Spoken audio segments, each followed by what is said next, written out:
E deixamos uma pergunta para responder hoje, fundamental para conhecermos em relação à nossa salvação. E a pergunta foi: quem entregou Jesus para ser morto? Se alguém te fizesse essa pergunta, você saberia responder? Quem entregou Jesus para ser morto? A Bíblia vai mostrar aqui a participação de muita gente entregando Jesus. Mas quem? No final das contas, quem foi o maior responsável? Vamos ver isto aqui, hoje, no tema dessa noite. Abra lá sua Bíblia em Lucas capítulo 23. Lucas capítulo 23, nós vamos começar a examinar um grupo que participou da morte de Jesus, que a Bíblia indica claramente. Vamos ver a responsabilidade deles na morte de Jesus. Lucas 23, verso 33. Lucas 23, verso 33 diz assim: quando chegaram ao lugar chamado Caveira, ali crucificaram Jesus e com ele os dois criminosos, um à direita e outro à esquerda. Quem é que estava conduzindo Jesus ali? Verso 36 responde: igualmente os soldados o escarneciam e chegando-se a ele, apresentavam-lhe vinagre. Quem foram os responsáveis diretos pela morte de Jesus, imediatos? Quem foram? Respondeu aqui: os soldados romanos. Eles executaram a penalidade. Eles foram os responsáveis imediatos pela morte de Jesus. Mas, se você for estudar as Escrituras, você vai acabar concluindo, como eu também, que aqueles soldados, por mais responsabilidade que eles tivessem, a Bíblia não menciona que eles tivessem algum prazer no que eles estavam fazendo. O que a Bíblia deixa claro é que os soldados estavam cumprindo uma ordem. Isso está muito claro. Portanto, atribuir toda a responsabilidade aos soldados que crucificaram Jesus não me parece a posição mais correta, porque afinal de contas eles cumpriam uma ordem. A questão e a pergunta seguinte então passa a ser esta: quem entregou Jesus para ser morto pelos soldados? De quem foi a responsabilidade anterior? Vamos ver? Vamos ver quem entregou Jesus. Evangelho de João, capítulo 19.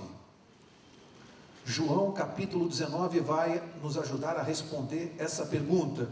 João 19, o verso é o verso 16. João 19, verso 16. E diz assim: finalmente, Pilatos o entregou para ser crucificado. Quem entregou Jesus para os soldados? Pilatos, o governador romano. Ele entregou Jesus para ser crucificado. Vamos examinar a responsabilidade e o motivo de Pilatos. Por que Pilatos fez isso? E vamos ver se no motivo de Pilatos, de alguma maneira, por mais remota que seja, eu possa me identificar. Eu sempre digo que os estudos aqui na classe bíblica não são para nós termos um conhecimento histórico ou bíblico apenas. A razão maior desta classe, e digo isso também para as visitas esta noite, é sabermos o que isto que a Bíblia revela e o que esses fatos acontecidos no passado têm a ver comigo e com você. Isso é que é importante. O que eu trago para a minha vida hoje? Então vamos ver na responsabilidade de Pilatos se de alguma forma eu me encaixo. Vamos ver o motivo dele? Vamos examinar um pouquinho aqui. João capítulo 18, você está em João 19, um capítulo atrás, o 18. Leia comigo o verso 38. Veja Pilatos aqui, olha. Pilatos perguntou para Jesus, qual foi a pergunta que ele fez? O que é a verdade? Isso não é uma pergunta importante? Todos nós não gostaríamos de saber a verdade? Tantas religiões diferentes, com a mesma Bíblia, pregando coisas diferentes. Tem gente que fica confusa e diz assim, não dá para acreditar na Bíblia, porque cada um que lê de um jeito, interpreta de um jeito. Mas Pilatos fez a pergunta fundamental para Jesus: o que é a verdade? Significa que existe uma verdade única? Uma verdade só? Única? Ou existem várias verdades? O que você acha? Verdade é uma só. Significa que se existem várias religiões, não é porque existem várias verdades, não. A Bíblia mostra uma única religião verdadeira. Qual é? A de Deus, a da igreja de Deus, da sua palavra. Todas as outras são mentiras. E Pilatos perguntou, afinal de contas, o que é a verdade? Olha que coisa importante. Mas olha o que a Bíblia diz no resto do verso 38. Tendo dito isto, tornou a ir ter com os judeus e lhes disse, não acho nele crime algum. Duas observações. Ele fez a pergunta fundamental e não esperou para ouvir a resposta. Perguntou o que é a verdade, quando Jesus ia responder, ele deixou Jesus ali e foi falar com Judas. Percebe que o ser humano se identifica aqui? Tem um monte de gente querendo saber a verdade. Mas na hora de ouvir a verdade e buscar onde ela está, que é na palavra de Deus, as pessoas viram as costas, vão embora e vão procurar a verdade em outro lugar. Não esperam para ouvir a resposta. Eu mesmo posso testemunhar para vocês que algumas vezes, apresentado por pessoas, me falaram, Mauro, esta pessoa aqui tem uma dúvida sobre um assunto, e a pessoa me faz a pergunta, e no momento que eu vou começar a responder, eu percebo que a pessoa não está interessada na resposta. Ela tem a pergunta, mas ela não quer saber a resposta. Por quê? Porque ela não quer se comprometer com a verdade. Porque a verdade traz um compromisso. E tem gente que não quer saber a verdade para não se comprometer. Foi o que Pilatos fez. Ele fez a pergunta e não esperou a resposta. E aí, o que ele disse para o povo? Não vejo nele quem? Jesus Cristo, crime algum. Ele tinha convicção de que Jesus era inocente. E como é que a Bíblia diz que ele entregou Jesus para os soldados para ser crucificado? Como é que ele condenou Jesus à morte se ele tinha convicção? Quer ver como ele tinha? Quer ver um outro verso onde ele deixa isso muito claro? Lucas, volta lá para Lucas capítulo 23. Nós estávamos em Lucas 23, volta lá. Lucas 23, veja comigo o verso 13. Diz assim: convocando Pilatos os principais sacerdotes, os magistrados e o povo, disse-lhes: vós me trouxestes este homem como pervertedor do povo. Examinando-o na vossa presença, nenhuma culpa das de que o acusais acho neles, nem mesmo Herodes, pois o mandou de volta para nós. Como vedes, este homem nada fez que mereça a pena de morte. Este homem nada fez que mereça a pena de morte. E ele mandou crucificar e matar Jesus, com a plena convicção da sua inocência. Observem o que é o ser humano caído, a que ponto chega o ser humano caído pelo pecado. Mandou matar Jesus, mesmo tendo convicção da inocência dele. Leia mais um verso, Mateus capítulo 27. Leia comigo, Mateus capítulo 27. Leia comigo o verso 23. Mateus 27, 23. Diz assim: disse-lhes Pilatos, estou lendo o 22 primeiro o 22. Disse-lhes Pilatos: que farei então com Jesus chamado Cristo? Nós comentamos essa pergunta na quarta passada. O que eles responderam? Disseram-lhe todos o quê? Seja crucificado. Preste atenção. Pilatos, porém, lhes perguntou: que mal fez ele? E eles mais clamavam: seja crucificado. É a terceira vez que você vê Pilatos defendendo a inocência de Jesus. O povo gritou: seja crucificado. Ele diz: mas que mal ele fez? Não vejo nele culpa alguma. Convicção plena da inocência. Só que ele era um governador romano e a autoridade aqui para decidir sobre a pena de morte era dele. Ele tinha essa responsabilidade. E a Bíblia deixa clara, sem nenhuma sombra de dúvida, que ele tinha plena convicção da inocência de Jesus. Nenhuma dúvida. Vejam, não há dúvida em Pilatos de que Jesus era inocente. Só que ele estava vivendo um dilema. Os sacerdotes, os líderes espirituais, queriam porque queriam matar Jesus. Não importava o motivo. Eles queriam a morte de Jesus. O motivo nós vamos ver um pouquinho à frente já. Daqui a pouquinho nós vamos ver o motivo verdadeiro. Mas eles queriam a morte, queriam a cabeça de Jesus. Foram lá pressionar o governador romano para fazer isso. Aí Pilatos tentou de todas as maneiras convencê-los e não conseguiu de que Jesus era inocente. Aí ele foi consultar a multidão, o povo. O que o povo gritava? Crucifica-o. Ele ficou na seguinte situação: ou ele fazia o que a sua consciência mandava e a justiça mandava, e ele era o responsável por fazer justiça, e soltava Jesus, ou ele agradava a multidão e agradava os líderes. Então, ao mesmo tempo que ele queria soltar Jesus, ele também queria condená-lo, para ficar bem com os dois lados. Você já viu gente que quer se relacionar com Deus, querendo ficar bem com os dois lados? Você já viu? Gente que põe um pé no mundo e um pé na igreja. Quer ficar bem com a igreja, quer ficar bem com o mundo. Quer viver agradando os dois lados. Na igreja ele é cristão, segue os princípios. Fora da igreja, na sua vida diária, no seu trabalho, no seu relacionamento, no seu namoro, no seu casamento, nos seus negócios, ele quer seguir as regras do mundo. Pilatos tem a ver conosco, você está se encaixando? Ele queria contentar os dois, é impossível. Ou você está com Deus, ou você está contra Ele. Não tem como contemporizar, não tem como viver agradando os dois lados. Ele queria fazer isso, e era impossível. Só que a Bíblia registra quatro tentativas de Pilatos de se esquivar da sua responsabilidade. 4 vezes ele tentou fugir da sua responsabilidade. Vamos ver bem rapidinho aqui? Lucas 23, volta lá para Lucas 23. Vamos ver as 4 tentativas que Pilatos fez para não assumir a responsabilidade. Por quê? Porque ele tinha convicção da inocência de Jesus. Lucas 23, olha o verso 5. Mas eles insistiam cada vez mais, dizendo: alvoroça o povo em toda a Judéia com o seu ensino. Os líderes judeus, os sacerdotes, acusando de Jesus de com os seus ensinos causar tumulto no povo. Falando isso para Pilatos. Começou na Galileia e agora chegou aqui. Verso 6. Ouvindo isso, Pilatos perguntou se o homem era galileu. Perguntou se Jesus era galileu.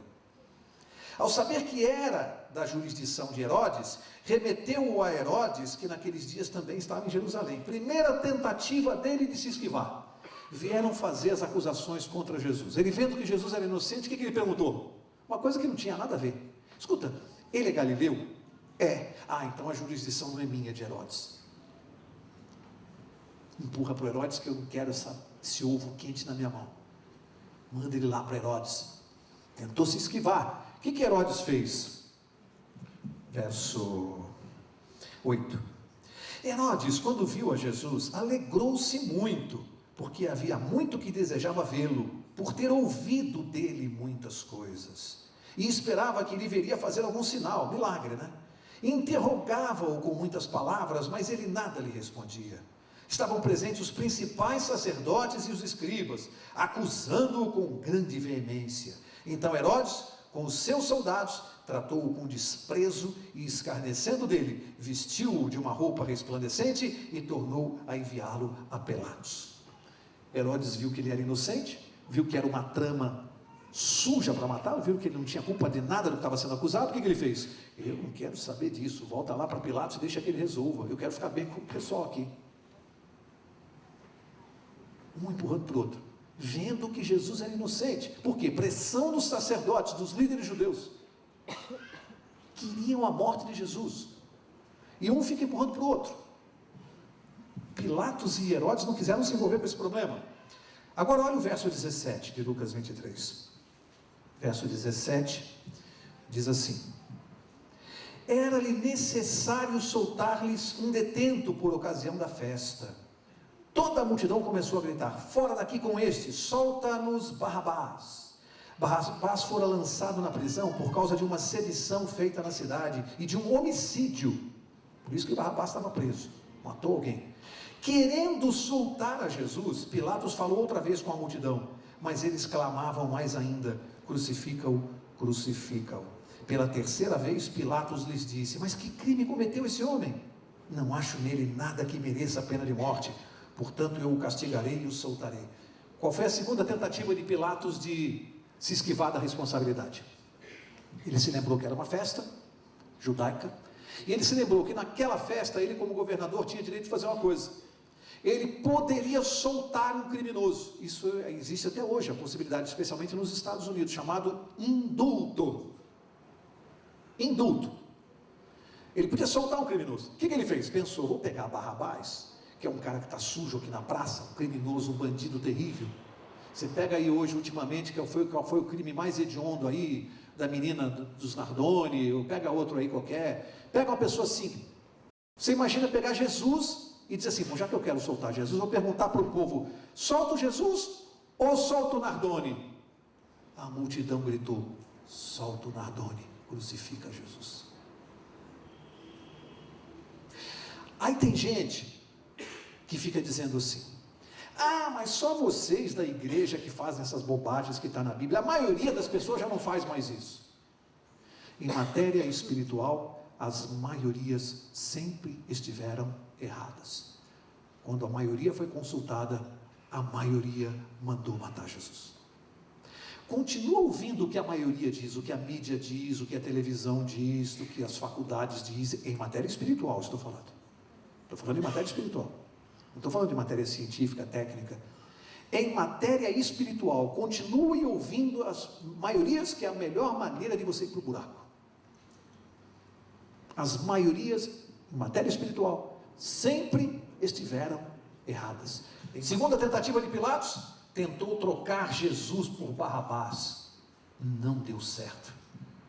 A multidão mandou soltar Barrabás e matar Jesus. Não deu certo, ele tentando.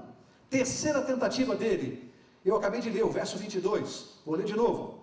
Pela terceira vez Pilatos lhes disse, mas que crime cometeu esse homem? Não acho nele nada que mereça a pena de morte, portanto eu o castigarei e o soltarei. Que absurdo jurídico. Que crime ele cometeu? Eu não vejo nenhum crime, então eu vou castigá-lo e soltá-lo. Castigá-lo por quê? Se ele não cometeu crime algum. Absurdo.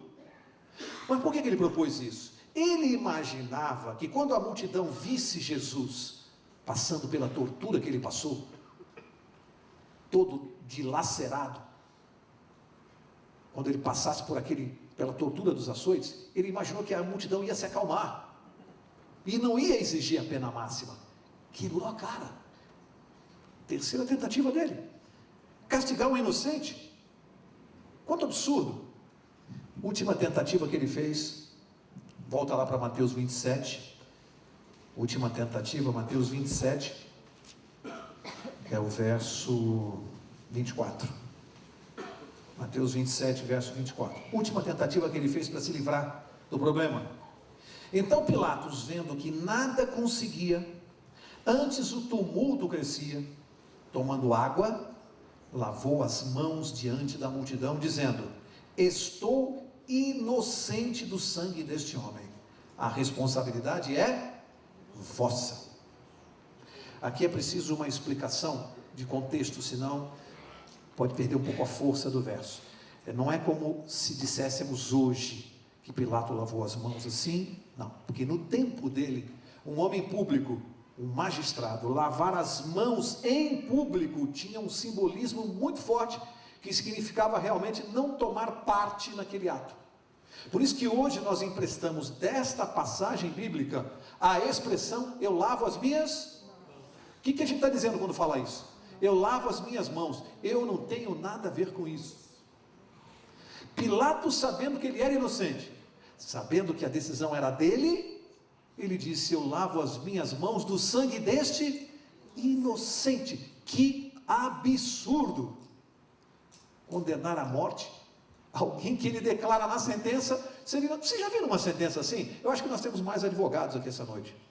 Aqueles que são advogados têm mais ideia do absurdo disso, como eu, que sou advogado. Você já imaginou uma sentença, se pegar uma sentença do juiz, e ele lá nos considerandos começa a dizer que o sujeito não fez nada, que ele é inocente, de acordo com o depoimento da testemunha tal, com os documentos de folhas tais e tais, vem todo um arrazoado para chegar à conclusão da inocência. Aí diz assim, isto posto, né? Em face do exposto, assim que é a conclusão da sentença, julgo culpado e condeno a pena de morte. Aí você pega uma sentença dessa e fala, esse cara está maluco. Foi essa a sentença de Jesus. Ele é inocente.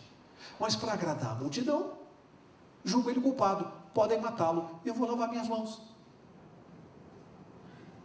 Veja. Lavou as mãos. Disse, eu não tenho nada a ver com isso. Olha, eu disse que nós temos que trazer isso para a nossa vida.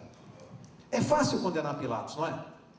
Tem alguém que concorda com Pilatos aqui essa noite?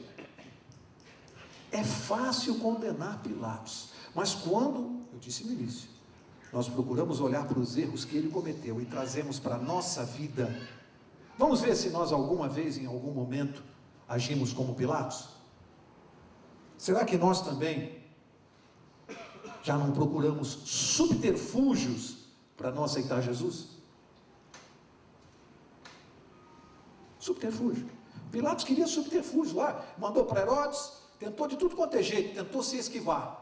Tem gente que começa a conhecer a verdade, começa a estudar aqui conosco, em qualquer lugar, começa a ler a Bíblia, começa a ter estudos, e na hora de tomar a decisão fica assim, mas tem problema da minha família, porque eu sou casado, a minha esposa é católica e ela não vai aceitar a minha decisão, mas eu tenho que guardar o sábado, eu não posso porque eu trabalho no sábado, e eu começo a achar subterfúgios para não aceitar Jesus.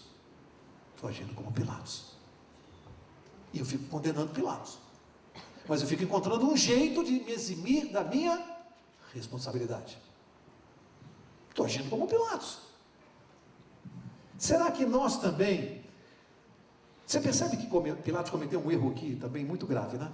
Teve momentos que ele disse que queria fazer o quê? Soltar Jesus. Nós lemos aqui. Não vejo nele crime algum, castigá-lo-ei e soltá-lo-ei. Queria soltar. Ele queria soltar Jesus, que era a coisa certa, pelo motivo errado. Qual era o motivo errado? Queria castigar Jesus para agradar a multidão. Fazer a coisa certa pelo motivo errado. Será que alguns de nós já não tentamos honrar a Jesus, que é a coisa certa, pelo motivo errado? Honrar a Jesus para obter vantagem. Então eu vou dar minha casa, vou dar meu carro, vou pegar o dinheiro que eu tenho no banco, vou fazer uma oferta, porque tem uma igreja aí que diz, ou várias que dizem que se eu der dinheiro para a igreja, Jesus vai me abençoar e eu vou ganhar 3 vezes o que eu tenho. Porque é de acordo com a minha fé, e a fé que essas pessoas pregam é medida pela quantidade de dinheiro que você dá. Honrar Jesus pelo motivo errado. Será que eu sigo a Jesus porque eu botei na minha cabeça, porque ele nunca prometeu isso, que a partir do momento que eu me converto, eu não vou mais pegar gripe, não vou ter câncer, não vou ter desemprego, nada mais vai te acontecer de ruim na minha vida, porque eu estou com Jesus. Ele prometeu isso? Em algum lugar? Será que não tem gente que colocou Jesus no lugar de super-herói? Honrar Jesus pelo motivo errado. Eu não devo honrar a Jesus pelo poder que eventualmente Ele pode trazer para a minha vida e traz, poder espiritual. Eu devo honrar a Jesus não por aquilo que Ele me dá, mas por aquilo que Ele é. Eu devo honrar a Jesus porque Ele vai mudar o meu caráter. E não por aquilo que eventualmente eu possa ganhar. Não é uma troca, não é uma barganha. Seguir a Jesus para obter vantagens é honrá-lo pelo motivo errado. Pilatos. O que mais eu posso trazer para a minha vida de Pilatos? Será que nós também não lavamos as nossas mãos? Tem gente que ouve a verdade. Eu disse aqui que Pilatos fez a pergunta, né? Que é a verdade? Não esperou Jesus responder, virou as costas e foi embora. Não esperou a resposta. Tem gente que também não espera. Mas tem gente que espera e não decide. Tem um encontro de frente com a verdade, está ali diante dele. Aí fica assim, bom, eu já percebi que é a verdade, mas é o seguinte, como eu não quero ou não posso colocar a minha vida agora em conformidade com a verdade, porque eu descobri, de acordo com a palavra de Deus, que tem uma série de coisas que eu não posso fazer, e uma série de outras que eu devo fazer. Mas as que eu não posso, eu não quero parar de fazer. E as que eu devo, eu não quero fazer agora. Então o que eu vou fazer? Deixa eu curtir mais um pouquinho. Aí o ano que vem eu decido, eu sou muito novo. Daqui a 2, 3 anos eu tomo essa decisão. Deixa eu continuar fazendo o que eu estou fazendo aqui. Isso aí é lavar as mãos, é achar que a posição de neutralidade não traz nenhum perigo. Em matéria espiritual posso ficar neutro. Porque é o seguinte, eu também não sirvo a Deus da maneira como Ele manda, mas eu também não sou contra Ele. Então, Deus é misericordioso, Ele vai me salvar a si mesmo. Eu sou bonzinho, não faço mal para ninguém, não prejudico ninguém. Já ouviu isso? Eu sou bonzinho. Neutralidade. Não decide e acha que ficando do jeito que está não é contra nem a favor, então eu estou bem. Não existe essa posição de neutralidade. Quando você está de encontro com a verdade, você se compromete com ela. Por isso que Pilatos não quis ouvir. Ele não queria compromisso com a verdade. Ele não queria ouvir. E tem gente que acha que não ouvindo não se compromete. Eu sempre digo isso quando falo deste aspecto, que às vezes tem a visita que vem pela primeira vez como essa noite, né? Aí a visita fica sentada ali ouvindo o que eu estou falando e deve pensar assim, espera lá, se conhecer a verdade eu me comprometo, por que eu aceitei esse convite e vim? Era melhor ter ficado em casa, porque pelo menos eu não sabia a verdade e não me comprometia. Errado. Porque a Bíblia diz que Deus perdoa o tempo da ignorância. Ele perdoa aquele que não sabe, isso é claro. Aquilo que você não sabe, Deus não vai cobrar de você. Mas Deus não perdoa aquele que não quer saber. Não saber é uma coisa e não querer saber é outra. Se Deus providencia que a verdade vá até você, e você não quer ir até ela para não se comprometer, você já está comprometido. Deus não perdoa aquele que não quer saber. Ele perdoa aquele que não sabe. Conclusão. Por que motivo Pilatos entregou Jesus para ser morto na mão dos soldados? Qual foi o motivo? Covardia. Ele foi covarde. Ele sabia que Jesus era inocente e não queria se comprometer com os líderes, com a população, com a maioria, com aqueles que detêm o poder. Ele queria ficar bem. Ele foi covarde. Ele não quis assumir. Não quis. Será que tem gente que é covarde? Para não passar vergonha na faculdade. Que você é cristão. Você vai se batizar numa igreja evangélica? E a acusação? E no trabalho? Então, por covardia, para ficar bem com os outros, não, deixa quieta a minha vida, não vou mexer com isso. Covardia. Pilatos entregou Jesus por covardia. Ele foi covarde. Essa é a verdade. Bom, surge então a pergunta. Os soldados cumpriram uma ordem. Quem entregou Jesus para os soldados? Pilatos. Ele foi covarde. Mas a responsabilidade era só dele? Quem entregou Jesus para Pilatos? Como é que Jesus foi parar nas mãos de Pilatos? Quem entregou? Abre lá. João capítulo 19. João 19. Vamos ver quem foi que entregou Jesus para Pilatos e o que Jesus disse a esse respeito em termos de grau de responsabilidade. Qual foi a pergunta do tema dessa noite? Quem entregou Jesus para ser morto? Essa é a pergunta e nós temos que responder. Então, já chegamos a uma conclusão. Bom, Pilatos foi o responsável, foi quem entregou Jesus. Vamos ver se nós vamos mudar essa conclusão, vamos continuar com ela. João 19, verso 11, o que Jesus Cristo disse aqui, hein? Jesus respondeu para Pilatos. Ele respondeu assim, ó: nenhuma autoridade terias contra mim, se de cima não te fosse dada. Aquele, porém, que me entregou a ti, maior pecado tem. Quem foi que levou Jesus para Pilatos? Nós vimos na semana passada, aqui estudamos. Quem foi? Foram os sacerdotes e os líderes judeus. E Jesus disse: quem me entregou nas tuas mãos, maior pecado tem. Jesus responsabilizou mais a Pilatos ou mais aos sacerdotes? Mais culpa do que Pilatos.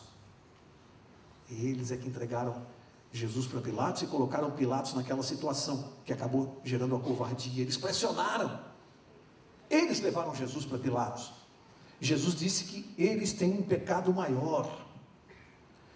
Por quê, hein? Por que os sacerdotes queriam a morte de Jesus? Você vai encontrar muitas razões, e a gente não tem tempo aqui. Eu vou colocar algumas bem rapidinhas, para a gente começar a encerrar. Algumas bem rapidinhas. Entregaram Jesus a Pilatos para que ele fosse julgado, na verdade, julgado entre aspas, para que ele fosse condenado. Não queriam julgamento, na verdade nenhuma. Porque Jesus vinha fazendo críticas pesadas a eles. Quer ver uma delas? Tem várias, mas uma delas você acha ali em Mateus capítulo 23. Olha o que Jesus falou a respeito deles, e veja como eles se sentiram ao ouvir dos lábios de Cristo essas expressões aqui, até de certa forma pesadas. Mateus 23, verso 27 diz assim, ó: ai de vós, escribas e fariseus. Quem eram os fariseus? Líderes judaicos. O que ele disse? Hipócritas. Isso é um elogio? Jesus chamou os líderes de hipócritas. Sois semelhantes aos sepulcros caiados, que por fora realmente parecem formosos, mas por dentro estão cheios de ossos de mortos e toda imundícia. O que é sepulcro? O que é um sepulcro? Túmulo. O que é caiado? Sepulcro caiado. O que é isso? Passa aquela tinta pelo lado de fora e pinta o túmulo, ele fica branquinho, bonitinho. Sepulcro caiado. Jesus falou, vocês espiritualmente parecem sepulcros caiados. Por fora, aquele túmulo bonito, branquinho, pintado. Olha que aparência bonita. Por dentro, vocês parecem ossos fedidos, em decomposição. Espiritualmente. Já imaginou ouvir isso? Por fora, vocês parecem assim, tremendamente espirituais. Por dentro, vocês são podres. Vocês são hipócritas. Por quê, hein? Porque Jesus falou, vocês valorizam mais a tradição do que as escrituras. Vocês colocam a tradição acima das escrituras. Vocês valorizam mais as regras cerimoniais do que as morais. Vocês valorizam mais coisas e regras do que pessoas. Vocês dão mais valor à tradição do que ao amor. E eles não aguentaram com isso. Eram pesadas as críticas. Eles não aguentaram. Qual a razão, hein? Por que esses homens ficaram querendo a cabeça de Jesus? Mateus 27, avança para Mateus 27, verso 18 responde. Mateus 27, 18, diz assim: pois sabia que o que diz a sua Bíblia? Inveja o haviam entregado. Qual a razão, qual foi o motivo pelo qual os sacerdotes entregaram Jesus a Pilatos para ser morto? Inveja. Soldados cumprindo uma ordem, Pilatos por covardia, e os sacerdotes por inveja. Quem entregou Jesus para ser morto?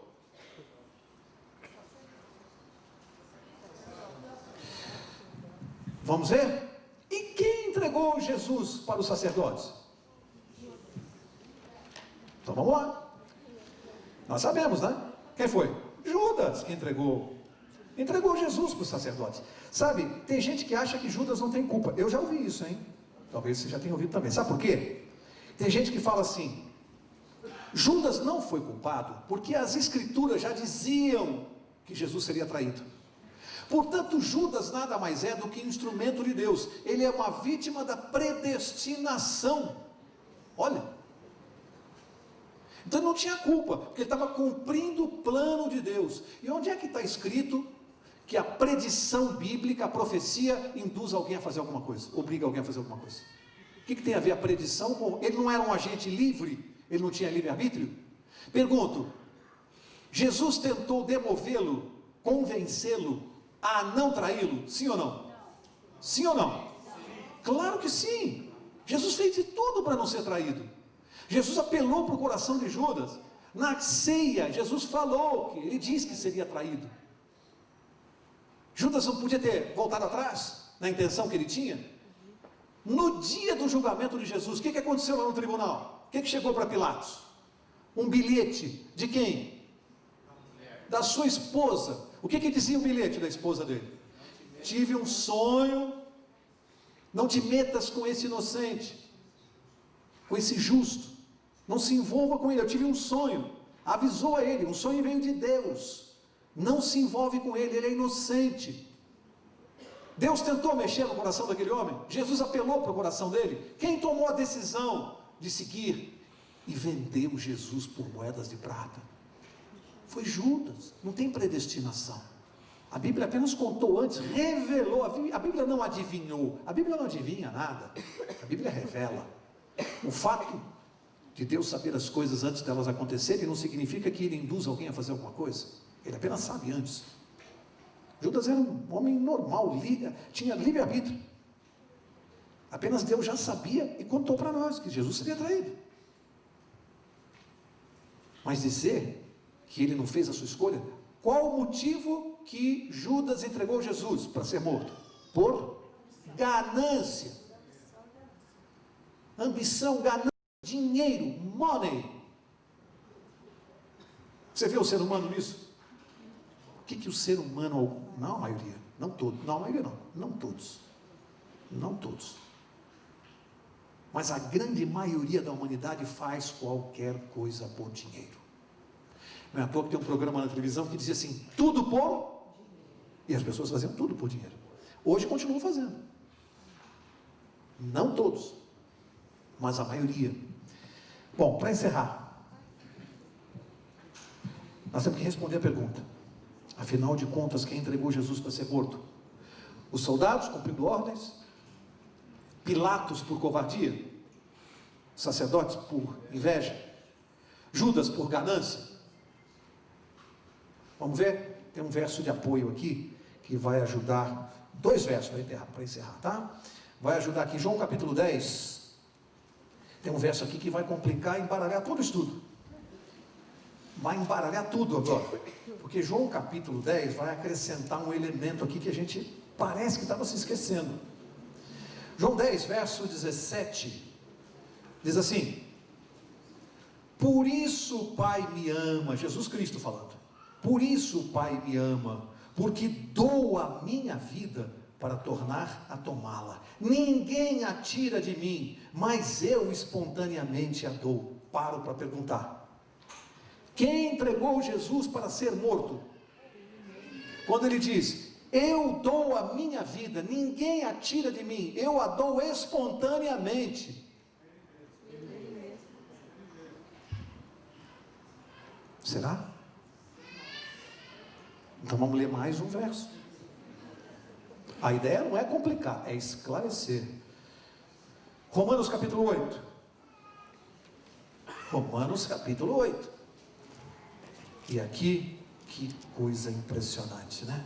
Romanos capítulo 8, verso 32. Preste bem atenção neste verso.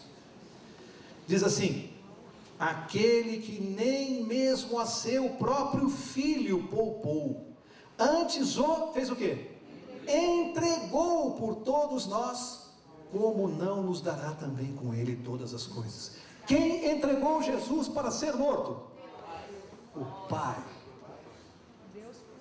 Guarda isso para o resto da tua vida. Se você esquecer tudo que eu vou falar aqui essa noite, não esqueça o que eu vou dizer agora, por favor. Quem entregou Jesus para ser morto não foram os soldados, não foi Pilatos por covardia, não foram os sacerdotes por inveja, não foi Judas por ganância, foi o Pai por amor.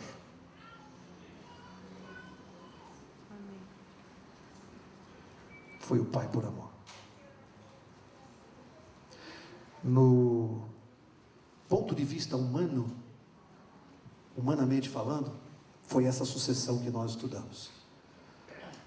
De Judas para os sacerdotes, de sacerdotes para Pilatos, de Pilatos para os soldados, e ele foi morto. Humanamente, na visão humana é essa. Do ponto de vista divino, do alto, foi o Pai que entregou o Filho com plena concordância dele. Os dois. O Pai entregou o Filho que concordou em dar a sua vida. Por que razão, hein? Por amor a quem? A nós. Será que dá para você sair daqui essa noite sendo a mesma pessoa? Ao descobrir isso aqui. Quem foi o maior responsável por tudo isso? O maior responsável, o pastor, eu não sei porquê, mas ele sempre acerta. Eu não sei se é porque ele pega meu estudo hoje. Pastor João, claro que ele sabe. faz assim com o seu dedo, eu fui o maior responsável, porque tudo isso aconteceu por causa dos meus pecados, dos seus pecados. Senão não havia necessidade disso. Foi para resolver o problema que nós criamos, que tudo isso teve que acontecer. E o amor de Deus era tamanho, era tanto, que Ele bola lá na eternidade um plano maluco como esse, maluco sob o ponto de vista humano, porque para nós humanos egoístas, com a natureza do pecado, é impossível imaginar dar o próprio filho.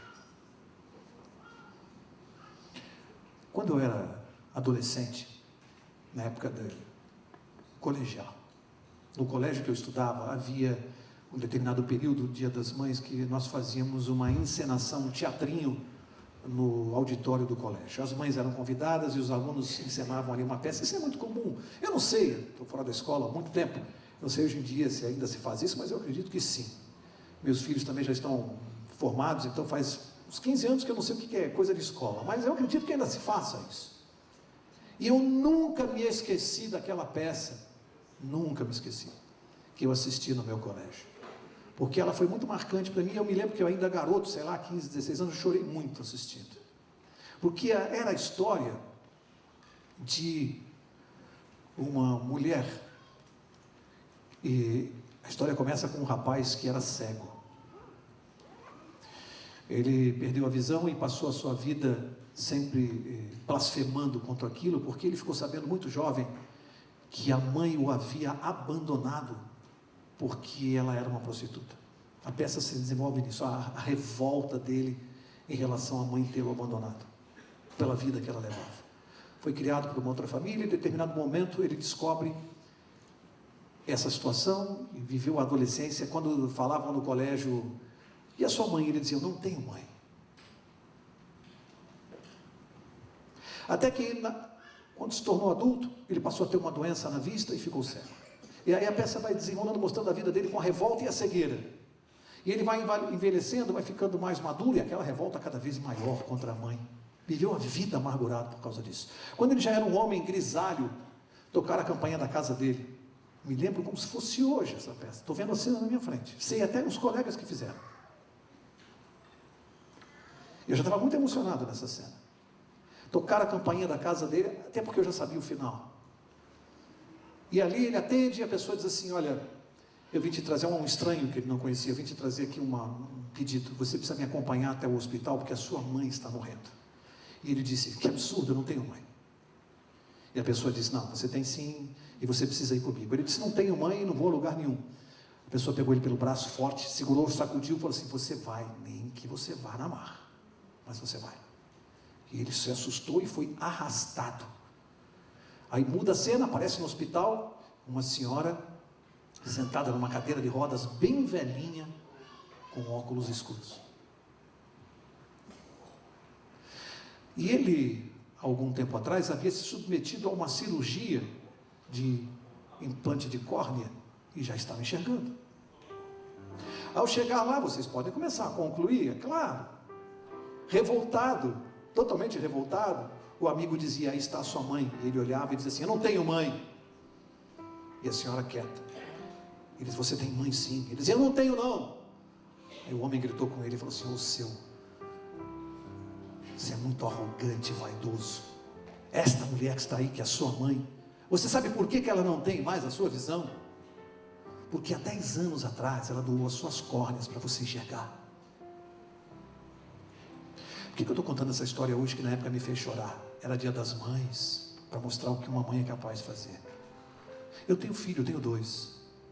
Eu juro para vocês, eu seria capaz de dar os meus olhos para um filho meu enxergar. Eu vejo pais e mães, você está com seu bebê no colo, eu tenho certeza que você faria isso. Que pai não faria isso? Só quem é pai e mãe sabe o que nós não somos capazes de fazer por um filho. Mas eu fico maluco, eu não consigo entender, a minha cabeça gira quando a Bíblia me diz que Deus deu o filho.